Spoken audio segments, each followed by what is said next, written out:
رہی تھی یا اچانک وہ بچہ اس ماں کے ہاتھوں سے دور ہو گیا۔ اب یہی ماں اس کی ایک ہی لمحے میں دست دعا بلند کر کے کہتی یا اللہ مجھ ماں کا دل برداشت نہیں کر پائے گا کہ میری آنکھوں کے سامنے میرا بچہ زمین پر گر جائے اور مر جائے۔ مجھ ماں کی دعا کو قبول کر اور میرے بچے کو بچا دے۔ اب یہ بزرگ اس ماں کی دعا کے جملوں کو سن رہا ہے۔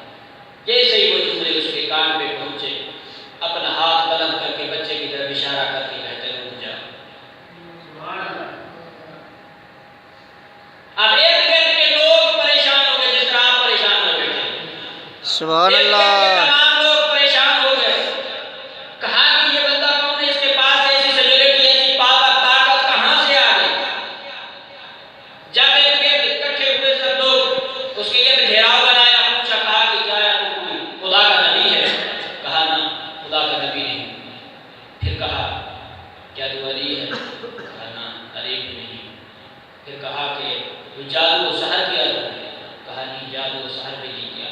پھر کہا کہ ایسی کون سی طاقت تھی، کون سی ایسی پاور تیرے پاس آ گئی، تو نے بچے کو کہا کہ رک جا، وہ فضا میں رک گیا۔ تو پھر یہ لوگوں کو کہتے ادھر آ جاؤ میں تمہیں بتاؤں کہ یہ کون سی پاور اور کون سی طاقت تھی اور کس نے دی۔ تو پھر وہ بزرگ کہتے کہ خدا نے اپنی نارائن اور بے عیب کتاب قرآن میں حکم دیا ہے کہ اے میرا عبد تو نماز پڑھ، میں نے پڑھی، اللہ نے کہا روزہ رکھ، میں نے رکھا، اللہ نے کہا حج ادا کر، میں نے کیا، اللہ نے کہا غریبوں کی مدد کر، میں نے کی، اللہ نے کہا یتیموں کی یتیم پروری کر، میں نے کی، اللہ نے کہا ہمسایوں کے حقوق ادا کر، میں نے کیے، اللہ نے کہا اپنے سے چھوٹوں پر رحم کر، میں نے کیا، اللہ نے کہا والدین کا احترام کر، میں نے کیا، اللہ نے کہا اپنے تمام واجبات کو ادا کر، میں نے کیا، خدا نے کہا جھوٹ سے پرہیز کر، میں نے کیا، خدا نے کہا سچائی کے راستے کو اپنے دامن سے چھوٹنے نہ دے، میں نے چھوٹنے نہیں دیا۔ جب اتنی تمام احکامات کی میں اطاعت کرتا جاؤں تو پھر وہی خدا کہتا ہے میرا بندہ جو میں کہتا جاؤں وہ تو کرتا جا، پھر جو تو کہتا جائے گا میں اللہ کرتا جاؤں۔ سبحان اللہ، سبحان اللہ۔ آمین۔ اللہم صلی علی محمد وآل محمد۔ خدا کہتا ہے جو میں کہتا جاؤں وہ تو انجام دیتا جا، سبحان پھر اللہ۔ جب تو کون کہے گا میں مالک فیکون کر دوں گا۔ یہ ہے اس کی چاہت کو حاصل کرنے کا ذریعہ۔ اس طریقے سے ہم اس کی چاہت کو حاصل کر سکتے ہیں۔ چاہت کس طریقے سے کہاں سے حاصل ہوگی؟ جب ہم حق کے منن ہوں گے، جب ہم حق کے راستے پر چلیں گے، جب ہم حق گو ہوں گے، جب ہم حق کا ساتھ دیں گے اور جب ہم حق پرست ہوں گے تب ہم اس کی چاہت کو بھی حاصل کر سکتے ہیں، محمد و آل محمد کی چاہت کو بھی حاصل کر سکتے ہیں۔ اور اسی حق کو کہ جس حق سے ہم اس کی چاہت کو بھی حاصل کر سکتے ہیں اور محمد و آل محمد کی چاہت کو بھی حاصل کر سکتے ہیں، تو آئیے دیکھیے کہ دنیا میں حق کیا ہے، ہمیں حق کہاں سے ملے گا، حق ہمیں کون بتائے گا، حق کی معرفت ہمیں کیسے حاصل ہوگی۔ تو آئیے اس آل ورلڈ 2017 کے دور میں پوری اللہ کی بھری ہوئی کائنات حق کی دعوت ہے، کافر سے لے کر مسلمان تک، مسلمان سے لے کر شیعہ تک۔ آئیے کافر کے پاس چلتے ہیں، سوال کرتے ہیں کیا تم حق پر ہو؟ پہلے ہی جواب میں وہ یہی کہے گا کہ میں حق پر ہوں۔ جو میرا خدا ہے وہ چاہے بھگوان کی صورت میں ہو، چاہے چاند کی صورت میں ہو، چاہے درخت کی صورت میں ہو، چاہے سورج کی شکل میں ہو، چاہے ستارے کی صورت میں ہو، جس صورت میں بھی ہے وہ کہے گا کہ میرا خدا حق ہے، میرا مذہب حق ہے، میرے مذہب میں جتنی رسومات ہیں وہ حق ہے، اور اس حق کے معاوضے میں میرے مذہب میں جو چیزیں معاوضے میں بتائی گئی ہیں وہ بھی حق ہیں اور اس کا صحیح حقدار ہیں۔ پھر آئیے اہل کتاب کے پاس چلتے ہیں، ان سے پوچھتے ہیں تو وہ کہتے ہیں خدا بھی حق ہے، اس کا بیٹا بھی حق ہے، اس کا بھیجا ہوا صحیفہ بھی حق ہے، اس کا دیا ہوا دین بھی حق ہے، اس میں جتنی حقانیت ہے اس حقانیت کو بھی ہم مانتے ہیں، جنت اور جہنم بھی حق ہے اور جنت کے صحیح حقدار بھی ہم ہیں۔ پھر آئیے اہل تسنن کے پاس، ان سے پوچھتے ہیں، وہ کہتے ہیں خدا بھی حق ہے، اس کا بھیجا ہوا رسول بھی حق ہے، اس کے بھیجے ہوئے صحیفے بھی حق ہے، اور چار یار وہ بھی حق ہے، یہ تمام چیزیں حق ہیں۔ پھر آئیے اہل تشیع کے پاس، ان سے پوچھتے ہیں آپ بتائیے کہ حق کیا ہے؟ تو تو در علی کا مانگنے والا یہ کہتے کہ میں کبھی بھی کوئی چیز اپنے من اور اپنے دل سے نہیں کہہ سکتا، میں جو بھی بتاؤں گا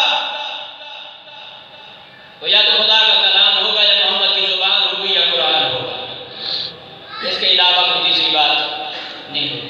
میں اپنی طرف سے اپنی مرضی سے کچھ نہیں بتا سکتا۔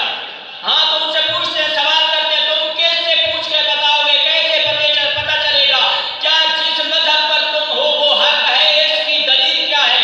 تو وہ بندہ کہتا ہے آؤ میں تمہیں بتاؤں، اس دنیا میں ایک ایسی شخصیت ہونی چاہیے کہ جس کے اوپر پوری دنیا کا اتفاق ہو، جو پوری دنیا اسی ایک آدمی کو صادق بھی سمجھے، امین بھی سمجھے، بہادر بھی سمجھے، صحیح بھی سمجھے، کل کائنات اور صفات خداوندی کے مظہر بندے اور شخصیت کا انتخاب کرتے ہیں۔ تو پھر ان سے پوچھتے بتا ایسی کون سی شخصیت ہے جس میں دنیا کا کوئی بندہ اس کے اوپر اعتراض نہ کرے؟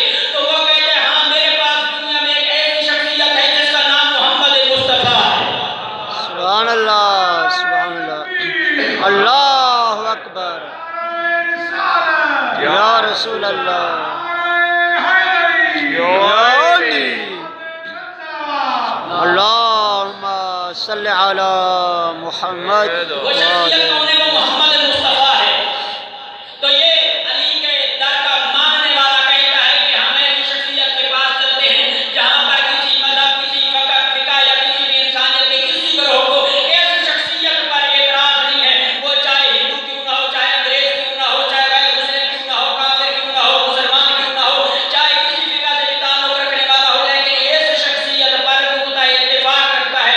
تو یہ کہتے ہیں آئیے ہم پوری کی پوری کائنات جا کے رسول کے قدموں میں بیٹھتے ہیں، ان سے پوچھتے ہیں حق کیا ہے۔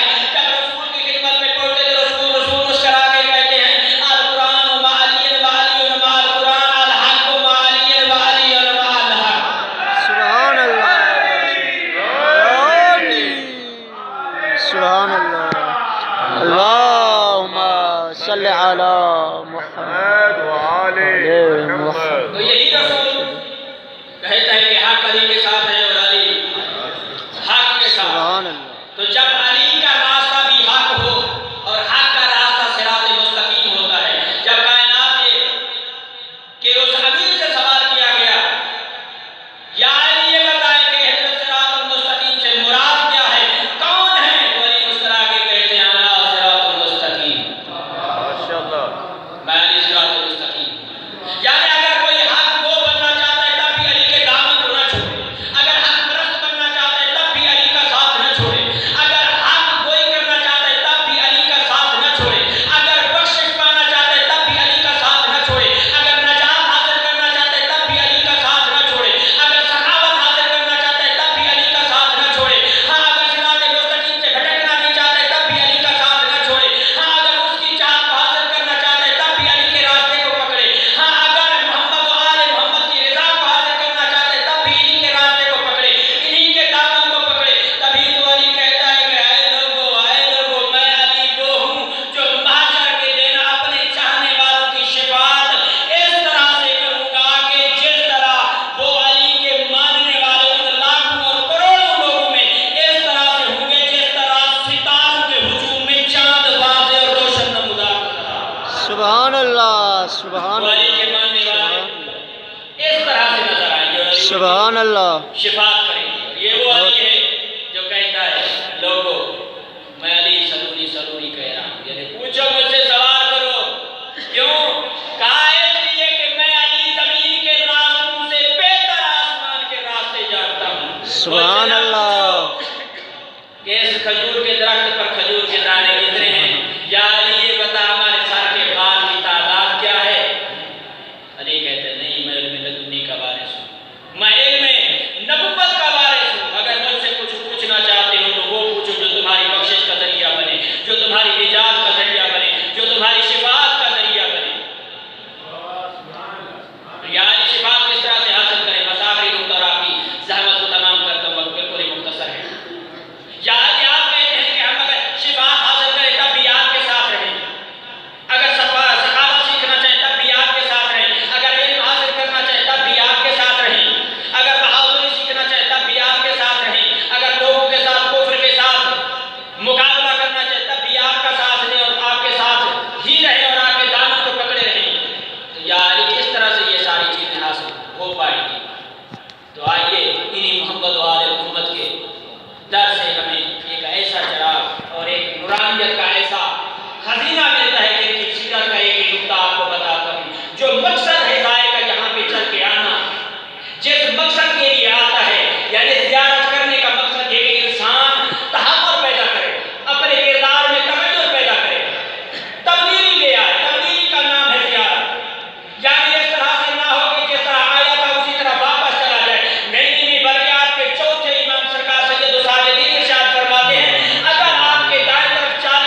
تو آپ کے چوتھے امام کھڑے ہوئے صحابہ کے ساتھ اور ایک یہودی آتا ہے، کہتے ہیں انت الباقی، 12 سے امام کو جن کا لقب ہے سید الساجدین، سجدہ کرنے والوں کی سردار، زین العابدین، یعنی عبادت کرنے والوں کی زینت، اسی امام کو یہ یہودی کہہ رہا ہے انت الباقی کہ آپ معاذ اللہ حیوان ہیں، جانور ہیں۔ اب جیسے صحابہ کھڑے تھے انہوں نے نیام میں سے تلواریں نکالی، کہا یا رسول اللہ اگر حکم دے دیں، تو یہ ایسے صحابی تھے جو ابو ذر تھا، کبر تھا، سلیمان تھا، مقداد تھا، یہ ایسے تھے جو عکس امامت کے اس اشارے کے منتظر رہتے تھے کہ ادھر سے لب حرکت کریں اور وہ کام اطاعت کے اس زینے پر پہنچ جائے جہاں تک جس زینے تک یہ چاہتے ہیں۔ تو سرکار نے کہا کہ تلواریں نیام میں رکھو۔ اب وہ یہودی چلا گیا۔ کچھ دیر گزرنے کے بعد آپ کے چوتھے امام کہتے ہیں آج ہم یہودی کے گھر چلتے ہیں۔ اللہ اکبر۔ اب جنہوں نے امام کی معراج کرنی ہے، بتاتا چلوں کہ سیرت سید الساجدین کا یہ عظیم نقطہ آپ کے سماعت نظر کر رہا ہوں۔ سید الساجدین صحابہ کے ساتھ چلتے چلتے اس یہودی کے دروازے پہ پہنچے۔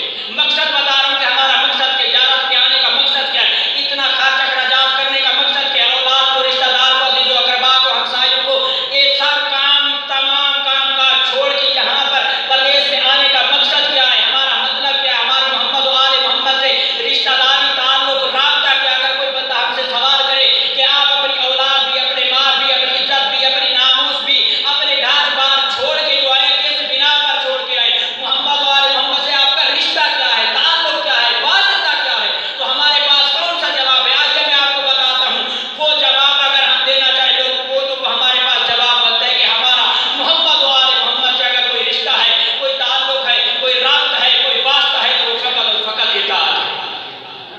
یہ ایسا رشتہ ہے کہ جس کے اوپر ہم اپنی جان بھی قربان کر سکتے ہیں، اپنا مال بھی قربان کر سکتے ہیں، اپنی ناموس بھی قربان کر سکتے ہیں، اپنی اولاد بھی قربان کر سکتے ہیں، جو چاہیں اگر 100 مرتبہ بھی مرنا پڑے پھر زندہ ہو کر ان کے لیے ہم جان دینے کے لیے تیار ہیں۔ سبحان اور وہ رشتہ اللہ۔ کیا ہے؟ اب سید الساجدین صحابہ کو لے کر چلتے چلتے اس یہودی کے دروازے پہ پہنچے۔ سرکار نے دخل بات کیا۔ اب یہودی نے جیسے ہی دروازہ کھولا اور جیسے ہی نور امامت پہ نگاہ پڑی، برسنے لگ گیا، کانپنے لگ گیا، پسینے سے شرابور ہو گیا۔ اور جو صحابی صاحب تھے انہوں نے نیام میں سے تلواریں نکالی ہوئی تھی، ویسے بھی عیش میں تھے، غصے میں تھے کہ بارے سے امامت کو اس نے کہا انت الباقی، گالیاں دی۔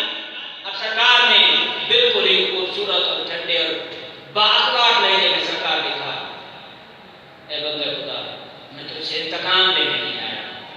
اللہ کہا کہ میں تجھ سے انتقام نہیں لینے آیا ہوں۔ کہا کہ سرکار پھر آنے کا مقصد کیا ہے؟ سرکار نے کہا کہ 2 چیزیں۔ کہا سرکار کون سی 2 چیزیں؟ اب وہ موم ہو چکا تھا، کچھ اس کے پاس بچا نہیں تھا کہ ایسی شخصیت جس کے لیے لوگ انتظار کرتے، جس کے لبوں کی حرکت اطاعت کے لیے منتظر رہتی ہے کہ جب لب حرکت کرے اور وہ پھر فور انجام ہو جائے، ایسی شخصیت جس کے لیے لاکھ لوگ تلواریں لے کر کھڑے ہوئے ہوں، اور اس نے مجھے بخشا اور بخشنے کے بعد میرے گھر پر آ کر مجھے کہہ رہے میں تجھ سے انتقام نہیں لیتا۔ اب سرکار کہہ رہے کہ 2 چیزیں ہیں۔ کہا مولا کون سی 2 چیزیں؟ سرکار نے کہا کہ ایک تو میری غلطی ہے اور دوسرا میری غلطی نہیں ہے۔ اب سمجھنے کی بات ہے، ایک میری غلطی ہے، دوسرا میری غلطی نہیں ہے۔ اب سرکار نے کہا کہ اگر میری غلطی تھی اور تو نے مجھے گالیاں دی تو خدا مجھے معاف کرے، لیکن اگر مجھ سجاد کی کوئی غلطی نہیں تھی اور تو نے پھر بھی مجھے گالیاں دی تو میں سجاد چل کے تجھے معاف کر دیا۔ سبحان اللہ۔ یا علی۔ دیکھیں امام کا اخلاق، امام کی سیرت،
کی رضا کو حاصل کرنے کے لیے حسین نے چھوڑا مدینہ، اس کی رضا کو حاصل کرنے کے لیے مدینہ سے چلا کربلا کی طرف۔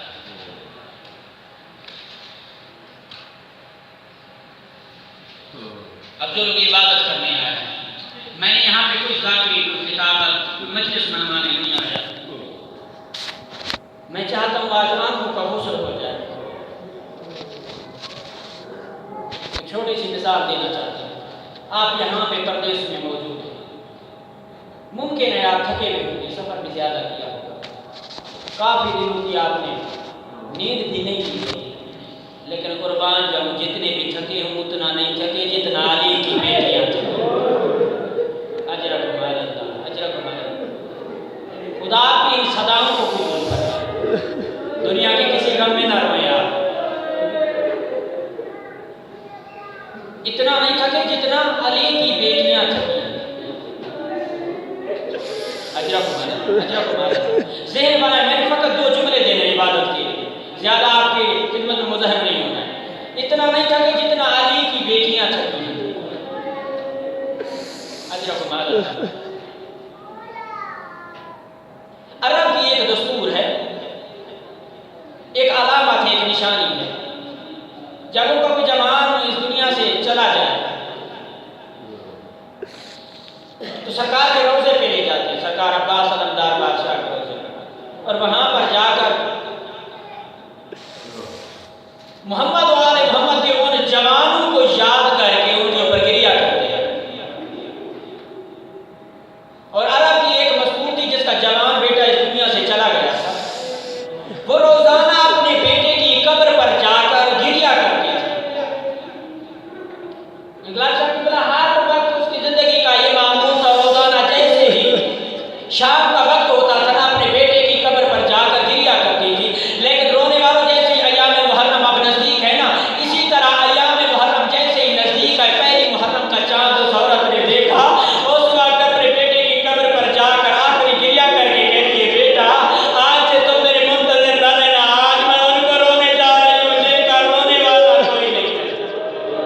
اجرکم اللہ، اجرکم اللہ، دنیا کے کسی غم میں نہ روئے، آج میں ان کو رونے جا رہی ہوں جن کا رونے والا کوئی نہیں ہے۔ رونے والوں یہ مذکور روزانہ مجلس شبیر پہ جا کر گریہ کرتی تھی، آہ و پکار کرتی تھی، حسین کے جوان بیٹے اکبر پر روتی تھی۔ رونے والوں جیسے ہی 10 محرم کا دن ختم ہوتا نا، آخر عاشور کے بعد اپنے بیٹے کی قبر پر جیسے ہی پہنچتی ہے نا، دیکھتی ہے ایک پردہ دار مستور ہے جو اس کے جوان بیٹے کی قبر پر رو رہی ہے، اور رونے والوں معرفت والے عزادار اس وقت یہ مستور اس پردہ دار کا گردہ ہلا کے کہتی ہے، او پردہ دار، یہ تیرے کسی جوان تیرے رشتہ دار عزیز کی قبر نہیں، یہ تو میرے جوان بیٹے کی قبر ہے۔ اور رونے والوں میری مائیں بہنیں اب سننا معرفت بڑا جملہ جس نے گریہ کرنا ہے، اس وقت وہ پردہ دار بیوی نے اپنے چہرے سے چادر ہٹائی، رو کے کہتی ہے، مجھے پہچان، میں محمد کی بیٹی زہرا ہوں، اور تم میرے حسین کو رونے گئی تھی، میرے جوان کو رونے گئی تھی، میں تیرے جوان کو۔ اجرکم اللہ، اجرکم اللہ۔ خدا کی عبادت کو قبول فرمائے۔ رونے والوں، علی کی بیٹی چلی کارمان لے کے، آپ کا چوتھا امام سید ساجدین، جس کے پورے جسم میں زیور ہے، بتاتا چلو ادب کے سننے کے عادی ہو، کون سے زیور تھے؟ وہ زیور تھے جو آپ کے چوتھے امام سید ساجدین کے جسم کے گوشت کو کھا گئے۔ اجرکم اللہ، اجرکم اللہ۔ جو جوان اولادوں والے بیٹھے ہو، خدا آپ کو سلامت رکھے، دنیا کا کوئی غم نہ دکھائے۔ 4 سال کی معصومہ ساتھ ہے، مسکرات ساتھ ہے، تبرکات کو دعا کہ علی کی بیٹی چل رہی ہے اب کس طرف؟ شام کی طرف۔ اجرکم اللہ۔ رونے والوں، میں نے شام کا لفظ ادا کر دیا، آپ نے سن لیا، پوچھو چوتھے امام سے، جب لفظ شام آتا تھا نا، اگر کھڑے ہوتے تھے تو زمین پہ بیٹھ جاتے تھے۔ ہاں صحابی سوال کرتے تھے، یا